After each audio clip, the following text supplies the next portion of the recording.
এদিকে ভারতের টি-20 বিশ্বকাপ নিয়ে দেখা দিয়েছে নতুন শঙ্কা। দেশটিতে ছড়িয়ে পড়ছে নিপাহ ভাইরাস, যার কারণে এশিয়ার বিভিন্ন দেশের বিমানবন্দরে সতর্কতা জারি করা হয়েছে।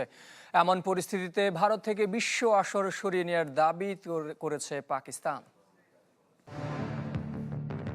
নতুন সংখ্যায় টি-20 বিশ্বকাপ এবার আর রাজনৈতিক নয়, কারণটা পুরোপুরি প্রাকৃতিক। পশ্চিমবঙ্গ সহ ভারতের বিভিন্ন প্রদেশে ছড়িয়ে পড়ছে নিপা ভাইরাস। তাতে আতঙ্ক ছড়াচ্ছে বিশ্ব আসরের আয়োজক দেশটিতে। কলকাতা শহরের কাছে একটি প্রাইভেট হাসপাতাল থেকে নিপা ভাইরাসের সংক্রমণ শুরু। একজনের মৃত্যু হয়েছে, ইতোমধ্যে অন্তত 100 জনকে কোয়ারেন্টাইনে রাখা হয়েছে। সেই হাসপাতালের একজন নার্সের অবস্থা আশঙ্কাজনক। All India institute of medical সায়েন্সের সভাপতি ডাক্তার নরেন্দ্র কুমার আশঙ্কা করছেন 100 থেকে 200 জনের মধ্যে এ রোগ ছড়িয়ে পড়েছে। নিপা ভাইরাসের কোনো ভ্যাকসিনও নেই, তাই ভারতে কোভিড-19-এর মতো পরিস্থিতি তৈরি হতে পারে।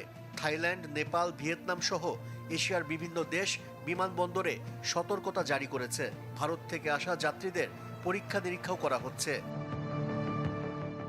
এই অবস্থায় দেশটিতে টি-20 বিশ্বকাপের মতো মেগা ইভেন্ট আয়োজন নিয়ে প্রশ্ন তুলেছে পাকিস্তান। গণমাধ্যম সহ সামাজিক যোগাযোগ মাধ্যমও এ নিয়ে সোচ্চার। পুরো টুর্নামেন্ট ভারত থেকে শ্রীলঙ্কায় সরিয়ে নেবার দাবিও জানিয়েছে পাকিস্তান। তবে টুর্নামেন্টে অংশ নিতে যাওয়া অন্যান্য দেশ এখনও নীরব।